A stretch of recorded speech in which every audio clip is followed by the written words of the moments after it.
দীপ্ত সংবাদের সঙ্গে আছি আমি মেহনাজ মুন্নি। দেশে ভোটার সংখ্যা বেড়ে হয়েছে 12,36,83,512 জন। এবার ভোটার বেড়েছে 18,33,352 জন, শতকরা হিসেবে যা 1.5 এবার 7টি দেশের প্রবাসী বাংলাদেশিদের ভোটার তালিকায় যুক্ত করা হয়েছে। বৃহস্পতিবার সকালে রাজধানীর আগারগাঁওয়ে খসড়া ভোটার তালিকা প্রকাশকালে এসব তথ্য জানান নির্বাচন কমিশনার আবুল ফজল মোহাম্মদ সানাউল্লাহ। এক প্রশ্নের জবাবে তিনি জানান, আগামী 20 জানুয়ারি থেকে বাড়ি বাড়ি গিয়ে তথ্য সংগ্রহ করা হবে আর চূড়ান্ত তালিকা প্রকাশ করা হবে আগামী 2 জুন। নির্বাচন কমিশনার জানান, রাজনৈতিক মতৈক্য হলে এবং সরকারের কাছে সিদ্ধান্ত আসলে 17 বছর বয়সীদের ভোটার তালিকায় যুক্ত করার বিষয়টি বিবেচনা করবে কমিশন।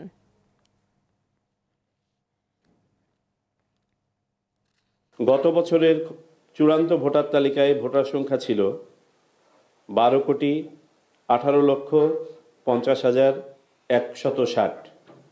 অর্থাৎ এই এক বছরে আমাদের ভোটার সংখ্যা বেড়েছে 18,33,352 জন। আমাদের ভোটার সংখ্যা বৃদ্ধির হার 1.5%। পুরুষ ভোটারের সংখ্যা 6,33,30,103 জন এবং নারী ভোটারের সংখ্যা 6,03,52,415 জন।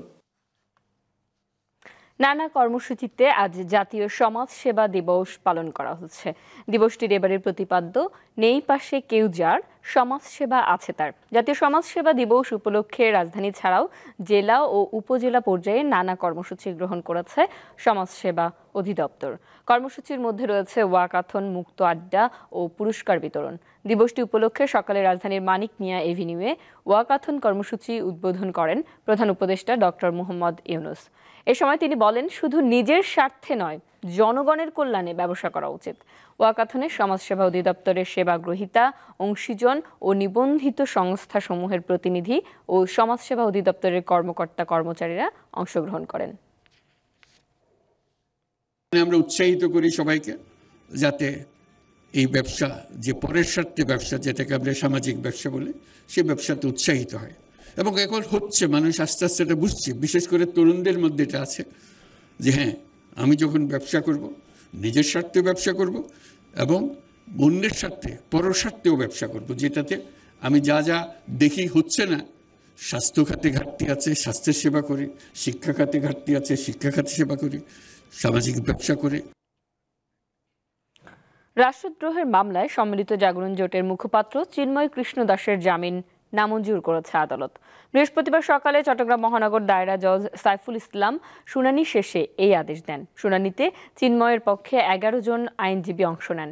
চিন্ময়ের জামিন শুনানিকে কেন্দ্র করে আদালত প্রাঙ্গণে নিরাপত্তা জোরদার করা হয়, এমনকি চিন্ময়কেও আদালতে নেওয়া হয়নি। গত 31 অক্টোবর চিন্ময়ের বিরুদ্ধে জাতীয় পতাকা অবমাননার অভিযোগে রাষ্ট্রদ্রোহ মামলা করেন বিএনপি নেতা ফিরোজ খান। এরপর 25 নভেম্বর ঢাকা থেকে এই মামলায় গ্রেফতার করে 26 নভেম্বর হাজির করা হলে হট্টগোল ও সংঘর্ষের ঘটনা ঘটে। চিন্ময়ের অনুসারীদের সাথে সংঘর্ষে মারা যান আইনজীবী সাইফুল ইসলাম আলিফ। পরে তার পরিবার ও পুলিশ 6টি মামলা করে।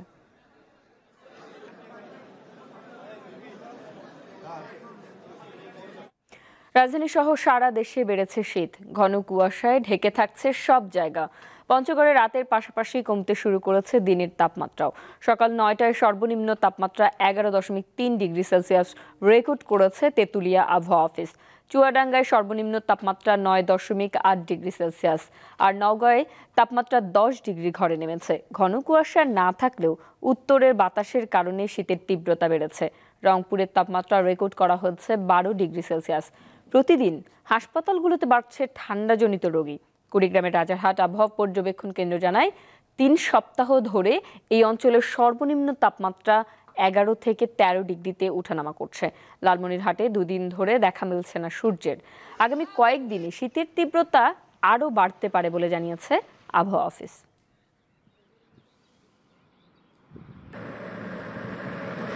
যুক্তরাষ্ট্রে ইংরেজি নববর্ষের দিনে ভিড়ের মধ্যে গাড়ি উঠিয়ে হতাহতের ঘটনায় অভিযুক্তের পরিচয় প্রকাশ করেছে এফবিআই। পুলিশের বরাতে আন্তর্জাতিক গণমাধ্যম জানায়, হামলাকারী যুক্তরাষ্ট্রের নাগরিক শামসুদ্দিন জব্বার টেক্সাসের বাসিন্দা। 42 বছর বয়সের এই ব্যক্তি এক সময় যুক্তরাষ্ট্রের সামরিক বাহিনীতে কাজ করেছেন। এই হামলার পেছনে তিনি একাই ছিলেন এমনটি মনে করছে না FBI। হামলায় ব্যবহৃত গাড়িতে IS-এর পতাকা ছিল বলে জানিয়েছে পুলিশ। এদিকে নিউ অরলিন্সের এই ঘটনায় নিহতের সংখ্যা বেড়ে 15 জন হয়েছে। এই ঘটনার রেশ কাটতে না কাটতেই লাস ভেগাসে দেশটির নবনির্বাচিত প্রেসিডেন্ট ডোনাল্ড ট্রাম্পের একটি হোটেলের বাইরে টেসলা সাইবার ট্রাকের বিস্ফোরণ ঘটেছে। এতে একজনের প্রাণ গেছে। এই ঘটনায় শোক জানিয়েছেন প্রেসিডেন্ট জো বাইডেন। কাতার ভিত্তিক সংবাদ মাধ্যম আল জাজিরা টেলিভিশনের সম্প্রচার সহ অন্যান্য কার্যক্রম সাময়িকভাবে স্থগিত করেছে ফিলিস্তিনি কর্তৃপক্ষ। ফিলিস্তিনি বার্তা সংস্থা ওয়াফার বরাতে আন্তর্জাতিক গণমাধ্যম জানিয়েছে, এমন পদক্ষেপের কারণ হিসেবে আল জাজিরায় উস্কানিমূলক উপাদান প্রচারের কথা উল্লেখ করা হয়েছে। ফিলিস্তিনি কর্তৃপক্ষের সংস্কৃতি, অভ্যন্তরীণ এবং যোগাযোগ মন্ত্রীরা যৌথভাবে এই সিদ্ধান্ত নিয়েছেন। আদেশে বলা হয়েছে, সিদ্ধান্তটি অস্থায়ী, কিন্তু কতদিন তা বহাল থাকবে সে বিষয়ে সুনির্দিষ্ট করে কিছু বলা হয়নি। গত সপ্তাহে পশ্চিম তীরের জেনিন ক্যাম্পে ফিলিস্তিনি নিরাপত্তা বাহিনী এবং যোদ্ধাদের মধ্যে সপ্তাহব্যাপী সংঘাতের খবর প্রকাশ করা নিয়ে আল জাজিরার সমালোচনা করেছিল ফিলিস্তিনি কর্তৃপক্ষ। ইংরেজি নববর্ষের প্রথম দিন ইসরায়েলি আগ্রাসনে প্রাণ গেছে 23 ফিলিস্তিনি নাগরিকের। দেশটির স্বাস্থ্য মন্ত্রণালয় জানায়, দক্ষিণের মাউইসি শহরে বিমান হামলায় প্রাণ গেছে 10 জনের। আর জাবালিয়ায় ইসরায়েলি আগ্রাসনে শিশুসহ 13 জন নিহত হয়েছে। এ নিয়ে 1 বছরের বেশি সময় গাজায় ইসরায়েলি আগ্রাসনে 45,500-র বেশি মানুষ প্রাণ হারিয়েছে। স্বাস্থ্য মন্ত্রণালয় আরও জানায়, গাজার শীতল আবহাওয়ায় 1 সপ্তাহে 6টি শিশুর মৃত্যু হয়েছে হাইপোথার্মিয়ায়। ইসরায়েলের অব্যাহত হামলা এবং মানবিক সহায়তায় বিধিনিষেধের কারণে গাজায় শীতকালীন সাহায্য ও চিকিৎসা সেবা অভাব মারাত্মক আকার ধারণ করেছে।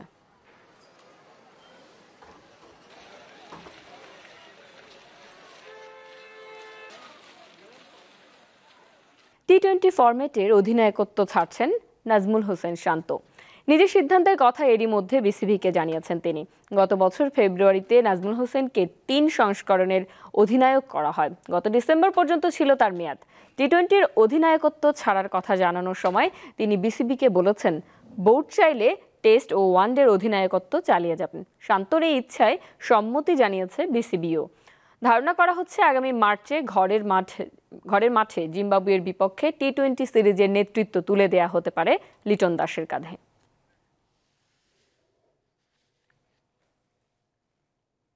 দর্শক, এই ছিল এখনকার মতো। আমাদের পরবর্তী সংবাদ বেলা 3টায় দেখার আমন্ত্রণ রইল। এছাড়া তথ্য ও বিনোদনের নানা খবর পেতে যুক্ত থাকুন দীপ্ত ডিজিটাল প্ল্যাটফর্মগুলোতে। ধন্যবাদ।